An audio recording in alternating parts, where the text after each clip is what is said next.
How are you?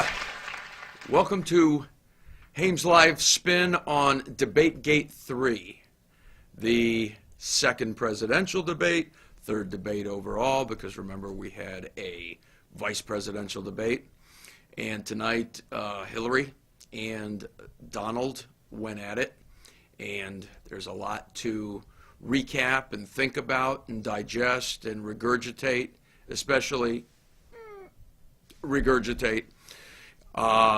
Very difficult debate for a lot of America to watch that wants more of a conciliatory, civil discourse. Had a lot of things that did not go that way tonight, and we're going to get one of our bad boy experts in here to do some diagnostics with us. We'll break it down a little bit, and we'll be back in touch with you in just a minute.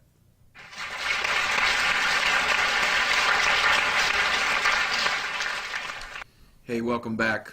We're here again at the scene of DebateGate 3.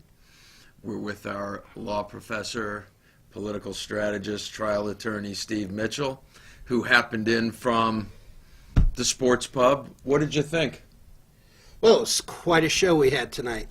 I think generally what happened was people were tuning in to see whether or not Donald Trump was going to be able to staunch the bleeding, as they say. Mm-hmm. And from my perspective, both stylistically and in terms of content, I thought he did very little to stop the bleeding. Did you happen to catch any of the pre-debate where Donald was with some ladies in a looked kind of like a hotel underground conference facility from the 1960s with the wood paneling? I was wondering what we were looking at as that came up. Right, that was the kind of thing you would see back in the Kennedy days. One of those old-style wood panel rooms that it looked like they quickly assembled in, and I guess what Trump's feeling was he was going to be able to somehow get Hillary off her game by bringing out these accusers of her husband and to a certain extent of herself. But unlike Donald Trump, who is rattled by a tweet, that kind of tactic doesn't seem to work very well with Hillary Clinton. Right. I didn't hear that much about them as the debate went on. That was sort of like pregame saber rattling. Right. That was the psychodrama that he was trying to engage in. I'm going to try and get into Hillary's head and somehow get her off her game, because his thinking had to be that if I bring these folks, I assemble them, and then I stick them in the front row of this very small debate area, that she's going to get all nervous and all concerned. But as we saw, she handled it magnificently.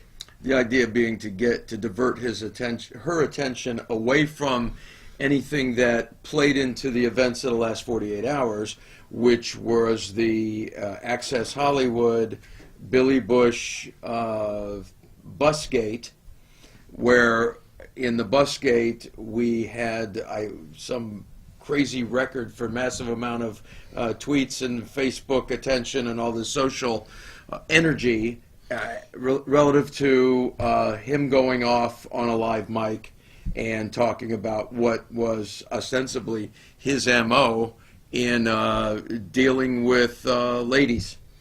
Yeah, I mean, he clearly he's called himself the king of debt. He certainly seems to be the king of sexual assault from what he was describing in the foulest possible terms. And that was, I think, what everyone expected the big issue of the night to be. And for probably the first 25 to 35 minutes, that seemed to have the attention of Anderson Cooper, Martha Raddatz, and the folks who were asking the questions. In terms of his responses, I thought they were unbelievably poor. The conventional wisdom seemed to have been going in that what he needed to do was to make a full-throated, a sincere apology, which up till now he has lacked.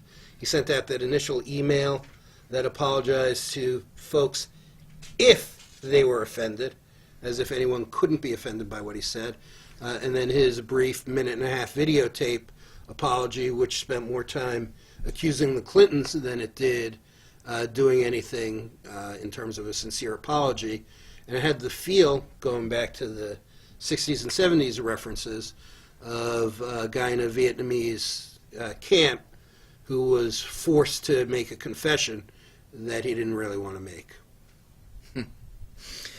There has not been an apology from him that's not replete with accusations about the Clintons, or immediately having a jumping off to ISIS or other issues, which are very grave, serious issues, but they are not issues relative to Billy Bush and Busgate.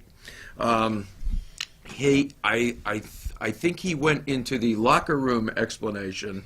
Could have been a minimum of 2, 3, 4 times he used the phrase locker room. And for a lot of people, they think of locker room as something that is more high school and college, that's more fraternity, that is in that late teens, early 20s years of age, and Trump was 59. So he would have probably outlasted his welcome at a lot of fraternities at 59 years old. More than outlasted it, if a guy like that was in a fraternity, and I'm speaking as the father of a son who was just president of one of the biggest fraternities around, that gets you kicked out, and that gets the fraternity kicked off campus, rightfully so. I wouldn't tolerate that for my children, and I certainly wouldn't tolerate that for my president, and this guy doesn't deserve to be president. And in terms of apologies, it's sort of reminiscent of one of our favorite old TV shows from the 70s, Happy Days. He has that Fonzie-esque quality of not being able to say he was wrong, can't quite get those words out, just like he can't get out the word apologize, as done very well by our friend Alec Baldwin. There were times that I thought we were looking at Alec Baldwin tonight. There were times when Trump turned his back to the camera. There were times when he seemed to have invaded Hillary's space, where we have Hillary answering the question in good faith, choosing the right words, having a sincere comportment and facial composure, and behind her you see the red tie bouncing around, you see the back of his head. It reminded me of a couple of things. It reminded me of Alec Baldwin doing Trump, and it reminded me of when Fred Armisen was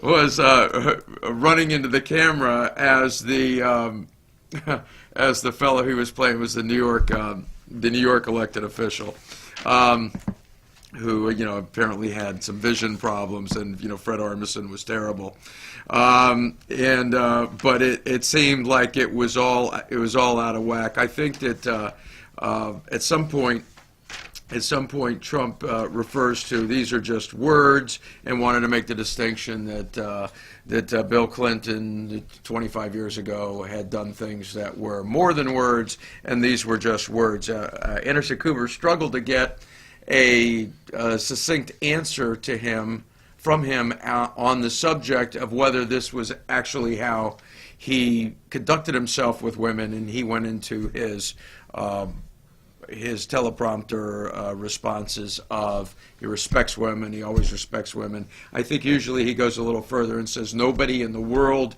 respects women any more than he does, and eventually he responds to Anderson Cooper, no, I did not do these things. But it was after, how many, 1, 2, 3 attempts by Anderson Cooper to get him to answer a very simple question. Did you sexually assault these women? Did you do what you said you did? And he asked him, and he didn't deny it. And he interrupted him and asked him again, and he didn't deny it. And he did it a third and maybe a fourth time before Trump finally said, and I thought very unconvincingly, no, I didn't do any of those things. Of course I didn't do any of those things. But I think the failure to deny it right out front is incredibly telling. And it goes back to the character of this person, as evidenced not just by those statements, but by everything else that he's built his entire campaign on. And none of it is credible. We don't have a transcript, but getting in my best paraphrase, my best notations, we have some good quotes from tonight that we'll no doubt be seeing over the coming days and weeks, and in fact the 29 days that are left between now and the general election on November 8th. Quote, "It's just words, folks, just words. That's all it is." So he has used the just words notion in explaining things that were entertainment, that entertainment has been an excuse, business has been an excuse, and politics is an excuse, because you would say whatever it is to sell a show, you'd say whatever you want to make a buck, and you'd say whatever occurs to you in order to get elected. So those have been three of his major default defenses that he goes to in trying to defend some of the things that he's talking about. But unless Billy Bush was the electorate, he didn't fall into any of those categories. Billy was very enthusiastic about that. I think his enthusiasm contributed to his suspension, and I never particularly wished any harm for Billy Bush, but he is such a, I guess the term is, penal in trying to make some sort of a, what's the term? Enabler. He seems all too happy to get bonus and brownie points from Trump for hooking Trump up with the soap opera lady. Give her a hug, give him a hug, you guys, who would you rather be with, date, whatever. He looked like he was having a lot of fun with that day, and there's just so much fallout that it caused NBC to take a close look at him. And you know how these things happen. He was disturbing, but he's not running for president, so I'll leave Billy Bush to NBC. But I thought he was extraordinarily disturbing in his words and their meaning. Is Bill Clinton running for president? I believe he's term limited. Term limited. Another thing I thought that Hillary really got into something that could bother Donald when she said that we need to fact check him. And is that the greatest debate Freudian slip ever? How about the poster board kid? She says at whatever time it is, 9:45, we need to fact check Donald. At 10:40, there's a poster board 5 feet tall behind Jake Tapper that says fact check him. So you know, people move quickly in the graphics world, even old school poster board graphics world. They move quickly. She invoked when they go low, we go high routine, which I think is about on the verge. The tread is getting worn thin on those tires. It absolutely stands for something important, but we need to involve with the phraseologies, the catch slogans at this point. He won't, but perhaps she should. I think the tread on that concept lasts forever. Maybe come up with new phrases, but the when they go low, we go high is a great concept, and only one of the candidates seems to live that one. Yeah. There's a lot of banter about how far one should go in describing Trump's conduct and whether sexual predator is going too far, sexual assault, and there's a lot of pushback on this terminology.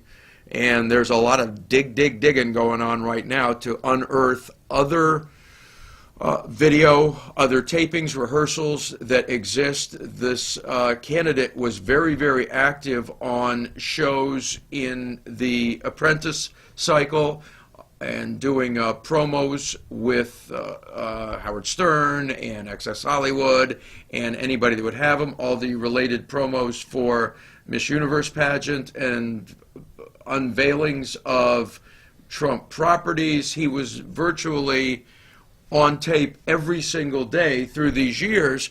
So there is so much more tape out there. And every kind of innuendo or negative reference that you could imagine is being talked about. And what actually comes of this with this amount of time on the clock, we'll see. Most of America probably rooting for the fact, with the hope that there's not too much more of this to make this campaign any uglier. When we need to be on the issues, there is the Democratic notion that the ship has sailed. He's shown his colors. Nobody could get comfortable with this fellow in the White House, and he wants to harp on her about emails that were lost and the so-called Hillary negatives, which to a certain extent has been disposed of. There is some res judicata going on with that, where the issue has been determined for now, except for one thing, which is, and he hates to say it, and he didn't want to go there, but He had no choice. if he wins, he'll have no choice but to... Appoint a special prosecutor and put her in jail. Right. Because we are no longer the United States of America with a constitution. We have become a banana republic. The exact thing against which this guy rages is the exact thing that he intends to do. Because, to my knowledge, no presidential candidate in American history has ever threatened to jail his opponent if he goes on to win election. And that's one of the litany of disgraceful things that this candidate for the GOP, which used to be the Grand Old Party, has unfortunately said to shame our country. Right. The G is less grand and more grab these days, but that is I something guess that the P would change also. I think it's grab our party, Oh. isn't it? That's what isn't that what he said he'd do? That he'd grab our part? No. So that is sufficiently distasteful to enough people and enough Republican leadership that the big New York Times article comes out and really chronicles the departures from the Trump wagon. Bandwagon. Right? Yeah. And we did a post, the show did, that was called Hedge Fund, which is a tremendously clever play on words. I have to give it to the writing team for that. How many people we got in the writing team? It's a squad. Well, it's a squad. The writing team is a squad. And what the Hedge Fund post pokes at, most notably, are those Republican quote-unquote leaders who have seen fit to waffle, to hedge their bet, because they disagree with many of the things that Mr. Trump has said, but they're going to let the process play out, and they're not really sure that they can voice anything of leadership quality or to take a stand, because they just meander in a mishmash of dilly-dally. Or you have those that are willing to say something, and they say, I'm going to vote for the man, but he does not have my formal endorsement. Or, because he is the presumptive nominee for my party, he has my endorsement, but I can't say that I will actually vote for the man. And what is it that these guys are trying to do, other than have their cake and eat it too? Hedge fund. Hedge fund. And I mean, they're enjoying it. Because what's going to happen if Trump loses? They're going to say, I never endorsed the guy. I didn't vote for him. And if he wins. I was with you the whole time. The whole freaking fracking time. This is my boy. I endorsed him. I mean, I didn't vote for him. I voted for him. I didn't endorse him. So there you go. So if you weren't having enough fun over the weekend, or you weren't riled up enough about the debate, now you have hedge fund to worry about. We also came out with, there's probably more stuff you want to cover from the debate. The attack on her, as you mentioned, was unprecedented. And one of the things that leads you to is, instead of just voting for the candidate who you agree with their leadership, or you agree with their policies, or you agree with some other aspect of them, now there has been cast into the purview the notion that, wow, if I vote for him, she could wind up in jail. Or if I don't vote for her, she could wind up in jail. It casts this whole other aspersion on the process, which has never, ever, we've been watching these for a combined better part of 100 years of politics. We've never seen that before. The vote means potential criminal prosecution and or jail time for one candidate or the other. There's never ever been in play. And when you take that threat to jail your opponent if you're victorious, and you combine that with this notion that he keeps repeating, that one elected senator should be able to change the law for the country, change the tax code, change the system, and you combine that with his love for dictators, and you combine that with his strongman tactics against the press, and the statements he makes in all of his rallies demeaning the press and calling them the worst names, what you have here... You mean the disgusting media?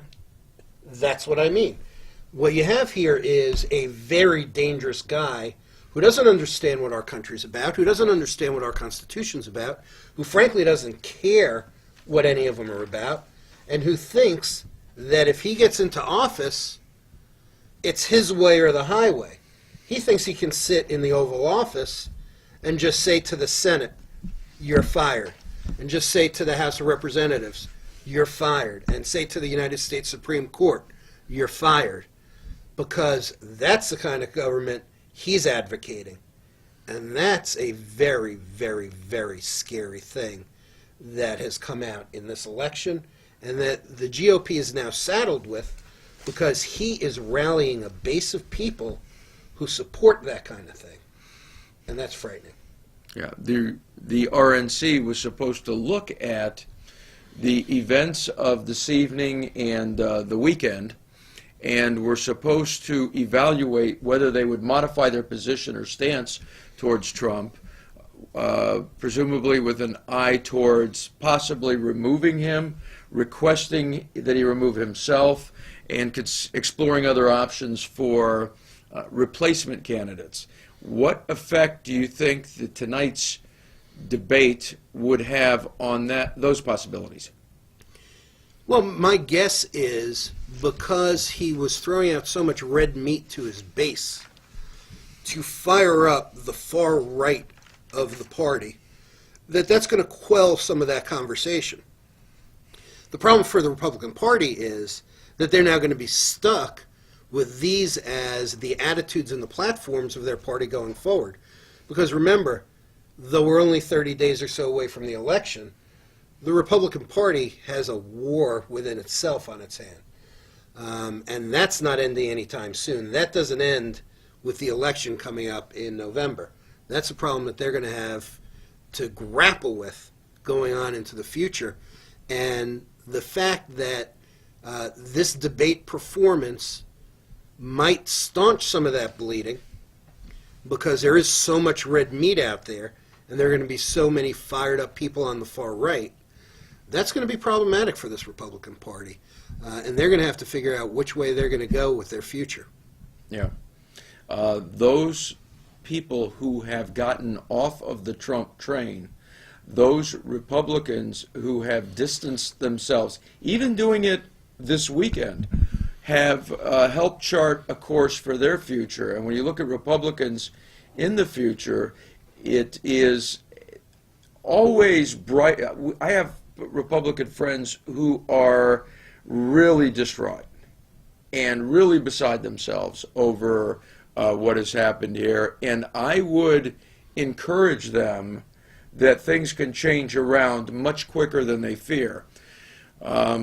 There are party hopefuls that are out there at all levels who have not been close with the Trump operation, and should not be hard for them to have viable, predictable, useful, successful candidates going forward. This has been the aberration year, and they can't wait to get past this one. Without pointing at who those people are, but Kasich kept a healthy distance, and there are people that have, despite his untenable positions on various things, thought that Pence was certainly a better option than Donald to be heading up the ticket, and which leads to a point right now that there is a potential friction between those two, and or they don't see eye to eye, haven't discussed all these issues, and that in fact came out in tonight's debate. Well, that was one of the more shocking statements, whether it's a confession or not, who knows, one of the more shocking statements that Donald Trump would admit he hasn't spoken to his vice presidential candidate following his debate, despite the fact that he was tweeting congratulations and taking credit for himself for his vice presidential candidate, his running mate, having done such a great job. But more than that, to come out and totally contradict him and say, yeah, I know what he said in the debate that he got such high marks for. He's wrong, and that's not our policy. Just taking that old bus and running him over with it and then backing it back up over poor Mike Pence. And I say poor Mike Pence somewhat tongue-in-cheek because, he made the decision to get in bed with this guy despite his protestations about him during the primaries. And I think that goes back to, frankly, the hedge fund that we were talking about. Because some of these folks who are hedging, and there are many of them, from Marco Rubio down here in Florida to Kelly Ayotte in New Hampshire, who in her debate first said he was a role model and then had to correct herself the next day because she got such pushback. She said, I'm voting for him, but I'm not a role model, but she didn't say what role that he was actually auditioning for. Correct. Okay. He was auditioning for the bus harasser. Oh, that's the God. role. Yeah, you've been in a couple of locker rooms, right? Let's go back to the bus. Let's go back to the bus. I mean, you've heard guys that talk like that. No, I haven't heard guys who talk like that. I've heard guys who talk a big game. Okay. But I haven't heard guys who talk about sexual assault like that. In your opinion, did that seem like huffing and puffing, or did that seem like a discernible modus operandi? Yeah, I mean, that guy sounded like Bill Cosby. That sounded like I got an M.O., and my M.O. is I'm rich and famous and I can get away with anything I want, and this is what I get away with. Let me grab my Tic Tacs before I get off this bus. I mentioned this to you, and we had a little bit of a difference of opinion there, where I sort of push back at the notion that this is entirely a woman's issue, because we keep hearing he better apologize to women and women deserve better, and I'm all with that. I also, though, have a little bit of concern for husbands who have a newlywed like Nancy, and then you have this limousine entourage bus of Tic Tac love, furniture buying. Let me make your happy house even better but first let me grab a hold of this and this and this, that here. Is that what I'm saying? I see what you're saying, and our source of disagreement wasn't about whether it's a women's issue or not. Clearly, I feel this is a bad for women's husbands. issue. I feel bad. For husbands who have a gorgeous newlywed, their loving bride. Somebody comes within the spider web of this role model. And our disagreement was, I feel bad for everyone. There you go. Because I don't think it's women, and I don't think it's women and husbands, and I don't think it's athletes in locker rooms, and I don't think it's bawdy boy talk. I think what it is an unacceptable view of bawdy boy talk. I didn't see that coming. When was the last time you saw? I haven't heard a bawdy boy talk reference Since Day Avenue. I think the first debate. But no. It's just unacceptable. You wouldn't let your children talk like that, whether if they're boys. If they're girls, you would protect them from that kind of person. And any adult who you hear talking like that, that's just unacceptable. And it should never have been acceptable. And certainly in 2005, when I think he said it, society had evolved to the place where that is just predation, and it's disgusting, and no one should do it, especially someone with power. And we should never allow anyone like that into the White House as its resident or even on a tour. Trump told Hillary again that she has been in charge of all world affairs and events for over 30 years and has not done one thing to make the world a better place, that she's all talk and no action. Hillary came back with, it didn't really break down what she was doing all those years, but we know some of those years she's a first lady, which does not give her the keys to the legislature or any other position of particular authority, even though she did work very diligently on child care and her other issues. You don't think Melania would change the tax code? But she has to make sure he exhausts the NOL and the net loss carry forward, right? Right. I forgot about that. She is, that's what she does. Maybe not. I don't know. So Hillary said that, without breaking it down what she's been doing year by year, we know she's a first lady, we know she's a senator, we know she's a secretary of state. Secretary of State, her responsibilities are primarily in international relations and what we're engaging with overseas, vis-a-vis war, security, intelligence, and all the things that are managed by executive branch. As a senator, she is one of 100 votes, who was up against a Republican president, as she mentioned, and she was kind of smiling like, we don't have enough time here for me to explain to this fella, give him the civics lesson that goes right up to the professorship at Georgetown of governmental affairs, because clearly he is lacking in a lot of knowledge to get into those areas. She did mention some, maybe 400 legislative bills that she was involved in while she was a senator, which shows great as a sponsor or a co-sponsor. Right, which shows great proactivity. It shows she was a very aggressive leader within the Senate. The people across the aisle have been very kind and generous in saying that the lady is knowledgeable, experienced, forceful, diligent, and that leads to our last question of the night, which we'll come back to in a minute. And then she enumerated a few things that she did, which included her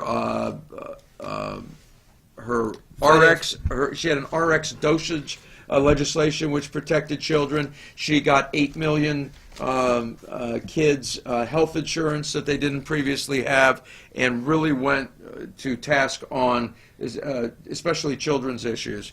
And she also mentioned that her leadership role from a very early age to the present, and She mentioned encouraging boys and girls to be active in governmental service. And whenever she's talking about boys and girls being active in the public sector, learning about it, knowing about it, being interested in it, getting involved, it sort of highlights a big void in Trump's game where he has never been proactive governmental service. He's never been the public servant that Hillary has and people of her kind, as Trump says. And she also underscored what she called the Trump effect in talking to teachers and educators and child care people, that children have shown signs of being very uneasy and that bullying is up in the wake of this this Trump movement. And so those were things that were unearthed as well. Trump went back to this divisiveness campaign, and he feels that it's necessary. It's one of his drivers that he shows us as a nation in bad shape and shows us as a divided nation. We have a divided nation. Look at Charlotte, Baltimore, and he mentioned other cities. And instead of trying to unify and bring us together and deploy those sentiments and activities that would bring us bring us together, he is harping on the divisiveness. And I know you would look at it differently. You would call it divisiveness. Exactly. You know, two guys pronounce a word different. You know, we find ways to humor us. And then, while most people don't feel that, I would say that Hillary's an evil person. They may feel she's been careless, or they may feel she's arrogant or flippant or whatever they may feel. Most people that I know do not attribute her as being, even the antis, as being evil. And Trump throws in there, believe me, quote, she has tremendous hate in her heart. And he also called her the devil. Yeah, when Bernie Sanders signed on with the devil. So she's a devil with hate in her heart. But other than that, he supported her through every campaign, said she was a very nice lady, thought she'd make a wonderful president, said she was a great Secretary of State. Said she was a great secretary, gave her every campaign contribution, had her back 1,000,000% until he was running against her, and the zeal to be in office sort of overcame all those decades of sentiment, so that in the last 15 months, she becomes the devil with hate in her heart. It's something that America needs to probably take a very good look at and make sure that they're comfortable. And in terms of comfort, he has those issues where he can get his teeth in because they're basic issues, and he plays to the average person in a way that is patronizing and thinks he is reaching them. And with some, he is. One of his issues that he loves to get his teeth into is sneak attacks.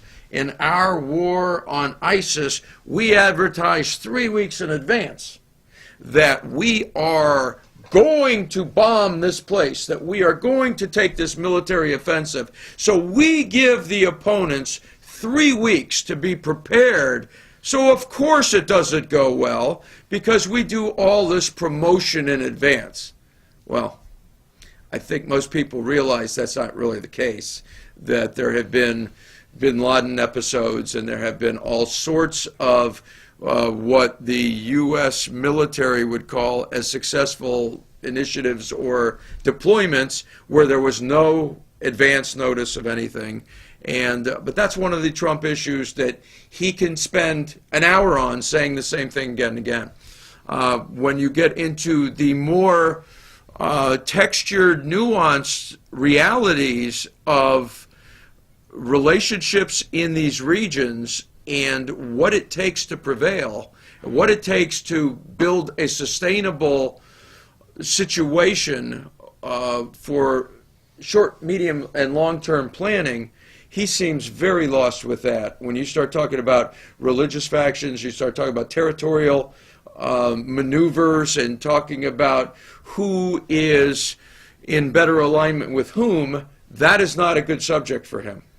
Nothing that requires any depth is a good subject from him.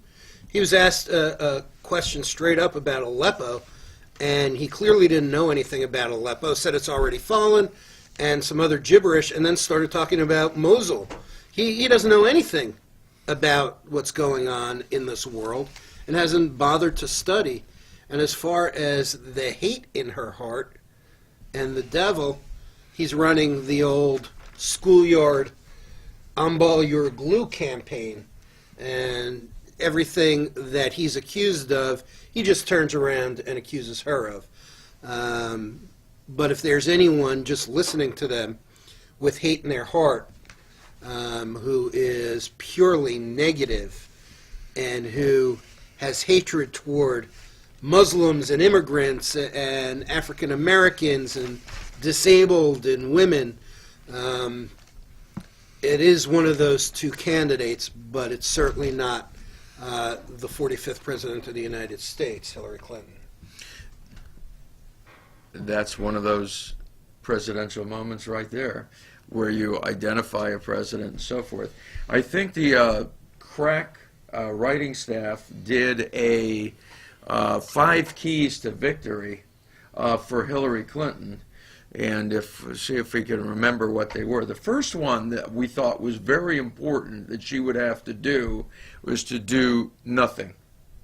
To do absolutely nothing, because he was melting down, and she was up in swing states, she was up in blue states, and the trend was very favorable. So rather than being in a mad panic, item number 1 on the 5 keys was to not do very much. Check. Check. You know I always do bad when it's not, when it's numbers. Number 2, if I remember, in furtherance of the above, was to stay away from any further references that are emotionally charged references like deplorables. She mentioned that her staff was ruthless. Her campaign advisors, rather than her using the word ruthless, would rather she say that they are diligent fact checkers. Is that something that's going to be with us now? Diligent fact checkers who would leave no stone unturned to make sure they had it right and they had corroboration and support for whatever it was that they were coming out of the box with. There's a second check. The third one I think could rub some people the wrong way, but I personally am a believer in it, and that was, sorry for the term, muzzle bill.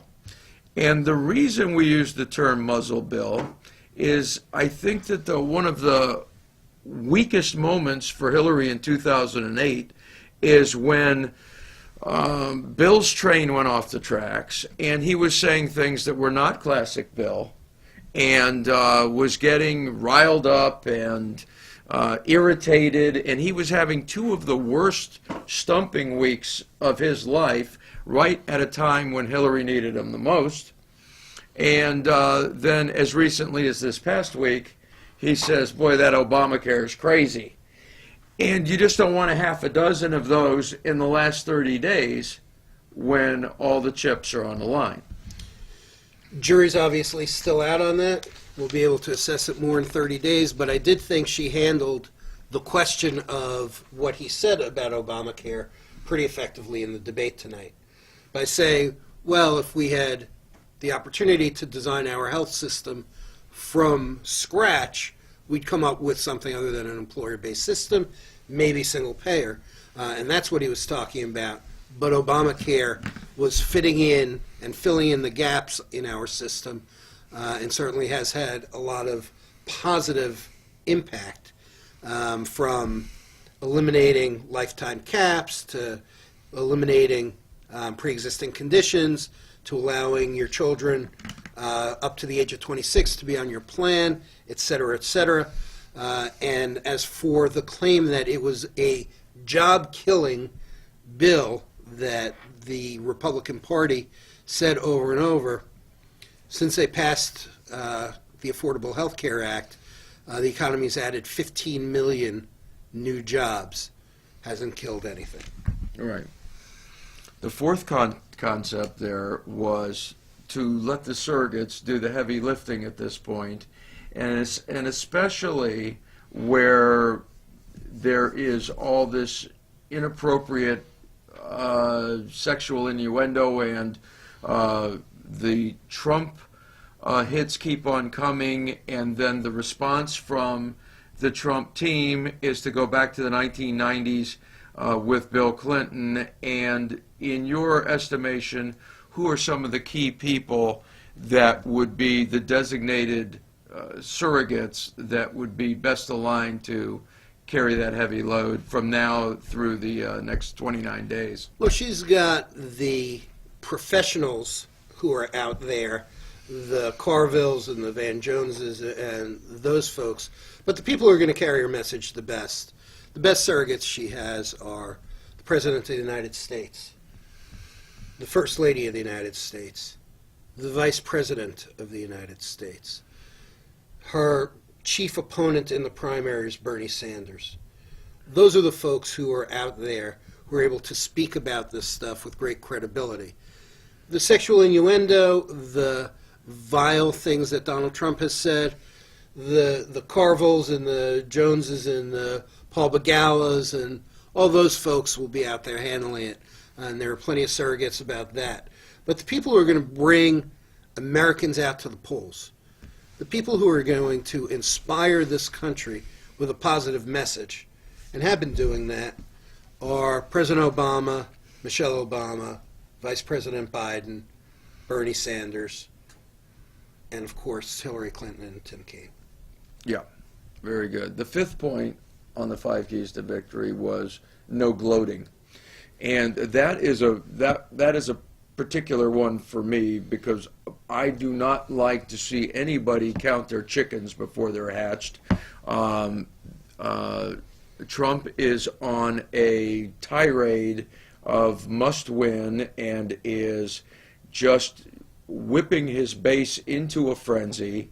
He has the networks and the surrogate system, which put kerosene on every fire and make Trump look like the Messiah, and anybody that was standing in his way anti-American. And they are, if you're going to call them a wicked batch, would also have to concede they're pretty effective at it, because they go hard, they go low, and they go relentlessly. They're the supervillains in American political life right now. You've got your Kellyanne Conway, you've got your former mayor of New York, Rudy Giuliani, you've got your governor of New Jersey, Chris Christie, Newt Gingrich, the former Speaker of the House. That's a who's who of comic book superheroes, I would say. Yes. When all of the Republicans were jumping off of the Trump bandwagon, they asked Rudy Giuliani if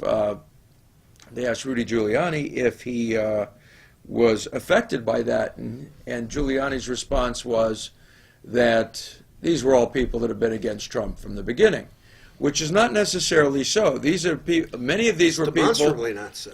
Many of these people were people who were very reluctant to go against the GOP figurehead in this election, despite the way they felt about him. And those included John McCain and Condi Rice and other people who just came out and said, hey, listen, this is it.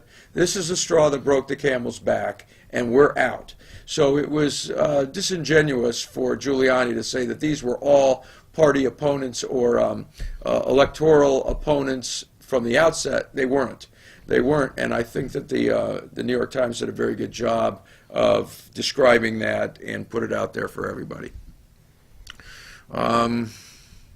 We have, how many days until the next debate? How many? 29. 29 is the election, I think. Right. When's The next debate is the 16th, The 16th? And we're at the 9th? 9th, so we've got 9th into the 10th? So we got a week. week to brace. We've got a week. And since you are, or I am, somebody's going to be Karnak the Magnificent, what happens between now and the next debate? Well, I think we're looking at a good deal of fact-checking tomorrow. I think we're going to be looking at what other Republicans are going to say and do in reaction and response to this. We're going to get our first wave of new polls that are post-video, but pre this debate. Opinions going to be coming out, and who knows what other revelations we'll have. Who would have thought that the big topic wouldn't be Donald Trump admitting that he doesn't pay taxes? Very good. Very good. Looks like the 19th, maybe the next debate, which would put it 9 days. Yeah, 10 days.